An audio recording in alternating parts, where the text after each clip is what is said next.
Bigay po ito ni Boss Jerry Padilla. Shoutout kay Boss Jerry Padilla. So, ayan mga kawaki, mag-update lang po tayo doon sa kalagayan ngayon ni Jonathan at saka yung doon sa sitwasyon niya. Itong mga huli na pinuntahan natin, ano.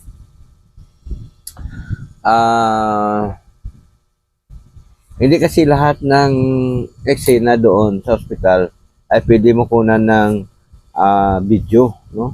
Siyempre may mga bawal na area roon na hindi ka po pwedeng mag-video, no? Kaya kung napansin nyo, yung mga in-upload nating video nung mga nakaraan ay putol-putol siya, no? Kasi sumisingit lang tayo ng time. O kaya sumisingit lang tayo doon sa eksena na pwede natin siyang kunan ng video. Actually, Wikwi, wakwa, wakiwa, ayi, tira. kanan mo ng video yung mismong tao lang na walang may nahagip na ibang tao o kaya ibang pasyente. Yun. O kaya yung hindi mo makikita yung background, yung hospital na pinaglagakan. Yun. So, ganito ang naging sitwasyon mga kawaki, ano. Dahil sa naalarma kaming lahat nung time na yon. Panood nyo naman siguro sa video dyan na tinawagan namin si Kabisnes kasi nga pumunta dito sa akin si Inday Gini na yun nga ang habilin ni Jonathan na gusto niya makausap si Kabisnes. So sa isang salita, nung time na yon, pumunta kami ng hospital at si Kabisnes pumunta rin doon. Doon na kami nagpang-abot, doon na kami nagpangita sa hospital, no? At kagaya nga ng sinasabi ko ay hindi kami nakapag-video personal na kami. Pero si Kabisnes nakakuha din naman siya ng video tungkol doon sa kay Jonathan na nakaupo doon si Jonathan. Mayroong video po noon si Kabisnes, no? Ang sitwasyon ni Jonathan medyo malala na talaga. Kumbaga, mahirap nang banggitin yung kalagayan ng kanyang sugat, ano. Kasi siyempre may mga kawaki tayo dyan na medyo masilan yung kanilang panglasa at saka yung kanilang pandama, no. Subalit, doon naman sa mga viewers na gustong makita yung actual na video nung mga mga binti ni Jonathan, mag-message lang po kayo dyan at ibigay niyo yung inyong messenger. Pwede ko i-forward sa inyo yung video na yon. Kasi doon sa in-upload natin video, may nakaharang doon, di ba? Sadya kong tinakipan yon para hindi makita yung mismong sugat ni Jonathan. Meron nag-comment na nagtatanong bakit daw may itim. Yun ang purpose noon. Para hindi masyadong masilan, no? Katunayan yan, kaya ko doon in-upload yon sa Kawaki TV official. Dapat yun i-upload ko doon sa Kagwang Wakiwak, ano. Ang nangyari kasi doon, yung video na yon, limited ads o kaya wala siyang ads, no? So kahit na i-upload mo siya roon, wala rin siyang pakinabang pagdating sa revenue. Pero yung watch hour saka mga subscriber, yun ang magiging benefits mo, no? Ibig sabihin, tatanggap ng mga subscriber at saka yung watch hour, pero revenue wala. Yung mismong dalawang video na yon, wala siyang advertisement, ano. Kung baga walang angkop na patalastas o kaya ads para doon sa ganong video. Tamang-tama naman, ini-upload ko doon sa may Kawaki TV official at mukhang maganda naman ang naging resulta dahil baka ma-monetize na tayo doon sa backup channel natin na yon, yung Kawaki TV official, mga kawaki, ano. So, yon ang dahilan kaya natin doon ina-upload sa isa nating YouTube channel, no. Ngayon, nung dumating na doon si Ka-Business, nauna kasi akong dumating doon, ano. Siyempre, kinausap ko na si Jonathan. Yun, napanood yun sa video na yun, kung ano yung mga pinag-usapan namin ni Jonathan. Putol-putol nga lang, ano. Dumating naman si Ka-Business at saka kinausap. Yun nga ang naging pasya ni Ka-Business na ipagamot na. May nataking nausap yung doktor na i-proceed na yung paggagamot. Kasi advice na rin ng doktor at kinausap na rin ako ng doktor doon na kailangan talaga putol na yon yung kanyang mga binti. At saka hindi lang isa, dalawang binti ni Jonathan dapat maputol. Ganon. O di, okay na sana. Ang naging problema, kasi si Jonathan, laban o bawi ito, no? Mamaya-maya, sasabihin niya, papayag na siya. Nandiyan sa video natin, papanood nyo na sinabi niya, payag na siyang putulin yung kanyang binti, ano? Kamukat-mukat, ayaw na naman siya, no? Nung kinukuhanan siya ng dugo, umayaw siya. So, siyempre, yung doktor, nagdadalawang isip. Ngayon, nung kalaunan, yun nga, nakumbinsi talaga namin si Jonathan na magpagamot na. Ito na, naging problema.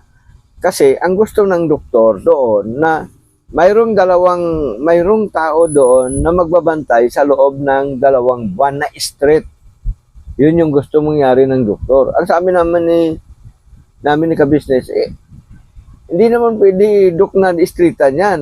Kami, nandito kami, magbabantay kami dyan sa kay Jonathan, salit-salitan kami. Bawa sa umaga, isang tao, sa gabi, isang tao naman. Ewan ko, anong logic ng doktor na sabi niya, hindi daw pwede, kailangan daw straight. So, sabi ko, di bali, proceed nyo na yan, yung pagpapagamot yan. Kasi, kailangan na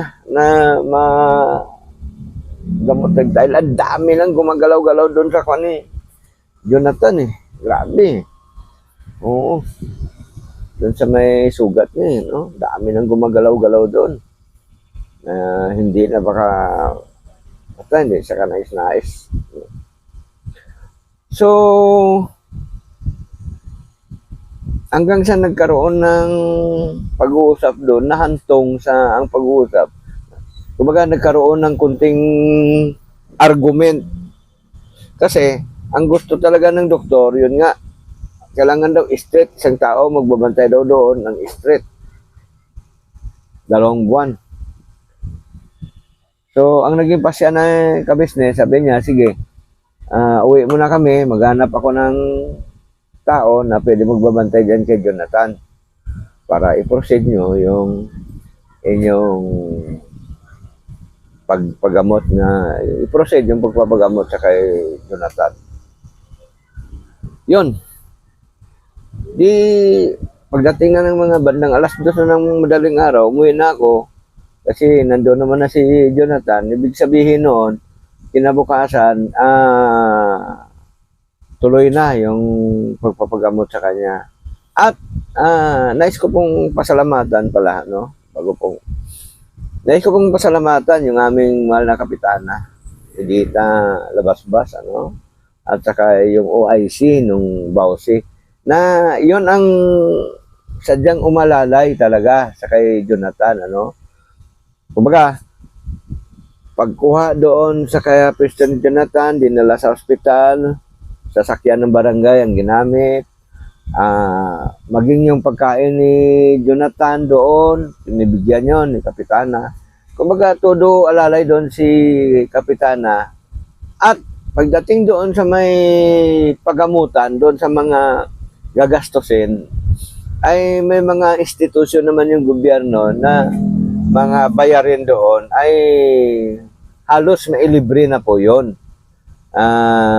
Nandyan yung PhilHealth. Bukod doon sa PhilHealth, mayroon pang mga institusyon ng gobyerno na pwede pang lapitan, ano, para doon sa gamutan doon sa kay Jonathan. So, kumbaga sa isang salita, hindi na masyadong mabigat ang pagdating doon sa gamutan kasi ando na magtulong-tulong na eh. Magtulong-tulong na yung mga tao para si Jonathan may pagamot lang, no? Basta sabi nga ni Kapitana sa akin, sabi niya, tungkol doon sa gastusin, marami tayong malalapitan ng mga institusyon ng gobyerno para halos mailibre na yung pagpapagamot kay Jonathan. Eto na. Pagdating na ng umaga, mga kawake, kasi nung umalis ako roon, no, nandun yung barangay Tanod kasi nga yung si Kapitana hindi siya pumayag na walang nagbabantay doon kay Jonathan. So mayroong nag-steady na barangay Tanod na nagbabantay doon kay Jonathan. Salit-salitan din yun sila sa umaga at saka sa gabi. Basta tuloy-tuloy yung posting doon ng mga barangay Tanod na kung sakasakali may hilingin si Jonathan, sabihin may mag-assist. Kaya lang, ito na. Hindi na i-proceed yung pagpapagamot sa kanya o kaya yung pagputol ng kanyang mga binti. Kasi, pagdating ng umaga, nagbago na naman ng isip si Jonathan. Ang sabi niya, lalabas na lang daw siya at doon na daw siya magpapagamot sa private na doktor. Sipin mo yun, di ba?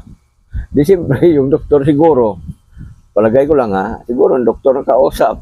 Bah, ganito na yung kalagayan ng taong ito, gusto pa sa private. Ba? So, ang sabi, no? Sabi ni Ate Jeannie, kasi yung time na yun, wala ako doon, nandun si Ate Jeannie. No? Ang sabi ni Ate Jeannie, pumirma daw siya ng waiver na lalabas na siya ng hospital. No? Tumawag ulit sa akin si Ate Jeannie. Kanina, no? Kaninang maga. Ang sabi naman ni Ate Jeannie, Boss Waki, ganito, ganon, ganito ang nangyari. Sabi ko, naku, Ate Jeannie, kahit anong mangyari, si Jonathan, wag mong ilabas diyan sa ospital. Kasi, may patakaran naman yung pagkakaalam ko Ewan ko sa inyo, mga viewers namin na nanonood. Ang pagkakaalam ko kasi, once na ang pasyente na ipasok na sa loob ng ospital, obligado ang hospital na yan, o kaya yung mga doktor na yan nandyan, obligado silang gamutin. No? So, hindi pwedeng pababayaan ng nila yon. Lalo't nandoon na eh.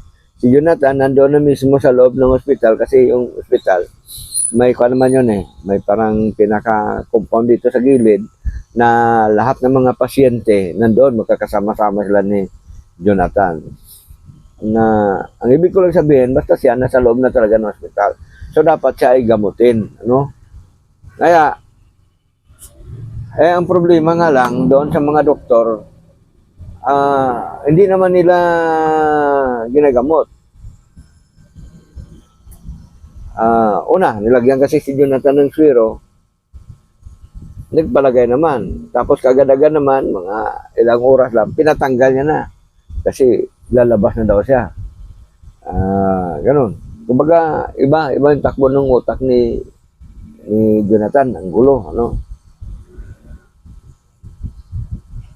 So siguro, baka, taga ng akin lang, baka nabuisit yung mga doktor, kaya pinayagan na siya na pumirma doon ng waiver. Ang pinagtakaan ko lang, sabi nila, pumirma si Jonathan. Si Jonathan din naman marunong sumulat yan paano, baka tama ko no? Hindi ko masyado, basta sabi ganyan, pinapirma dyan. Hindi si Jonathan kasi marunong talaga sumulat. Alam ko yun. Kasi nakita ko yun At sa isang banda, dapat ano mang mangyari, dapat talagang gagamutin nila yon doon. Pwede naman siguro yun na saksakan ng gamot na pangpatulog para kumalma siya, no? Para malinisan siya at saka Ako na ba, yung paa niya, masimula ng putulin. Kasi grabe, dami-daming gumagalaw-galaw. Grabe talaga. Okay, sa ngayon, yan muna yung update natin sa kay Jonathan, ano? At mag-antabay naman tayo sa susunod na mga araw doon sa kung ano na ang nangyari. Kasi si Jonathan, sa totoo lang, mga kawaki, putlang-putla na, ano? Kasi tuloy-tuloy yung tulo ng dugo doon sa kanyang sugat. Kaya, dapat nga talaga masalina na siya ng dugo, eh. Kaya lang, sobrang tigas ng ulo ni Jonathan. Ano magagawin natin doon? Kaya yung solusyon siguro doon, turukan siya ng pangpakalma, pangpatulog para masimulan siyang gamutin, no?